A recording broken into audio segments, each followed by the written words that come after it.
రాష్ట్రంలోని డిగ్రీ కళాశాలల్లో మొత్తం 3,73,149 సీట్లు అందుబాటులో ఉండగా ఇప్పటి వరకు 1,15,433 సీట్లు మాత్రమే భర్తీ అయ్యాయన్నారు హైయర్ ఎడ్యుకేషన్ చైర్మన్ బాలకృష్ణారెడ్డి. మొత్తం సీట్లలో సుమారు 2.58 లక్షల సీట్లు ఇంకా ఖాళీగా ఉన్నాయని తెలిపారు. ప్రభుత్వ డిగ్రీ కళాశాలల్లో 1,69,400 సీట్లలో 53,967 సీట్లు భర్తీ కాగా ప్రైవేటు డిగ్రీ కళాశాలల్లో 2,03,749 సీట్లలో 56,839 మంది చేరగా ఇంకా 1,46,910 సీట్లు ఖాళీగా ఉన్నాయని తెలిపారు.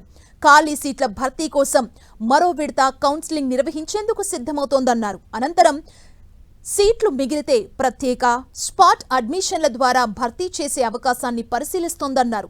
స్పాట్ కౌన్సిలింగ్లో స్థానికేతరులకు కూడా అవకాశం కల్పించే ప్లాన్ చేస్తున్నామంటున్న హైయర్ ఎడ్యుకేషన్ కౌన్సిల్ చైర్మన్ బాలకృష్ణారెడ్డితో మా ప్రతినిధి రాముడు ఫేస్ టు ఫేస్. రాష్ట్రంలో అన్ని ప్రవేశ పరీక్షలు పూర్తయ్యాయి. ఆ తర్వాత కౌన్సిలింగ్ జరుగుతుంది. ఆయా ప్రాంతాల్లో విద్యార్థులు తమ కోర్సులలో జాయిన్ అవుతున్నారు. అయితే ప్రధానంగా డిగ్రీ కోర్సులకు సంబంధించి కొంత డిమాండ్ తక్కువగా ఉన్నట్టుంది. అయితే స్పాట్ అడ్మిషన్లని లేదా ఇంకొకటని కొంత వాటిని పెంచేందుకోసం ప్లాన్ చేస్తున్నారు ఉన్నత విద్యామండలి అధికారులు. బాలకృష్ణారెడ్డి గారు ఉన్నారు చైర్మన్ మనతో పాటు. సార్, ప్రధానంగా ఏ విధంగా ఈ అడ్మిషన్ ప్రక్రియ కొనసాగుతుంది? ఈ డిగ్రీ కోర్సులకు కొంత విద్యార్థులు ఆసక్తి చూపనట్లు తెలుస్తుంది. డిగ్రీ ఒకటే రామ్ గారు, ఇప్పుడు ఏంటంటే గత 2 months నుంచి మేమేందంటే ఎగ్జామ్స్ కండక్ట్ చేయడం, సక్సెస్ఫుల్గా సీట్ అలాట్మెంట్స్, స్టూడెంట్స్ కూడా అన్నీ ఒక డిగ్రీ కాకుండా ఇంజనీరింగ్ అన్నీ కూడా ఇప్పుడు అడ్మిషన్స్ భర్తీ అయ్యే కార్యక్రమం అవుతున్నాయి. సో చక్కగా అయినాయి. ఈసారి నేను మీ ద్వారా ప్రేక్షకులకు ఏంటంటే అజల్ ఫ్రీ ఎగ్జామ్స్, మంచి ఇన్నోవేషన్తో ఎగ్జామ్స్ చేశాము. చక్కటి ఎవరికి ఏమి ఇబ్బంది కాకుండా thanks to everybody who cooperated. అదొకటి. తర్వాత డిగ్రీ విషయానికి వస్తే ఒక 4 phases కూడా డిగ్రీ కూడా కంప్లీట్ చేయడం జరిగింది ఈసారి. అయితే ఇప్పుడు సీట్స్ మిగిలి ఉన్నాయి. మీకు తెలుసు దాదాపు సగం % సీట్స్ డిగ్రీలో మిగిలి ఉన్నాయి. కాబట్టి మేమేందంటే గవర్నమెంట్తో సంప్రదించేసి లాస్ట్ టైం కూడా చేసాము. ఈసారి కూడా ఒక స్పెషల్ ఫేజా లేకుంటే స్పాటా, అందులో ఏం చేయాలంటే మనము నాన్ లోకల్కి కూడా అవకాశం ఇవ్వాలా. సో దానికి సంబంధించిన దాంతో ఒకటి ఏంటంటే సీట్స్ ఇంక్రీజ్ అవుతుంటాయి. మనకు పిల్లలు కూడా చాలామంది ఈరోజు హైదరాబాద్ ఈజ్ నోన్ ఫర్ చాలామంది మనం బయట నుంచి వచ్చి ఉన్నారు, వాళ్ళకు కూడా అవకాశం ఇవ్వాలా.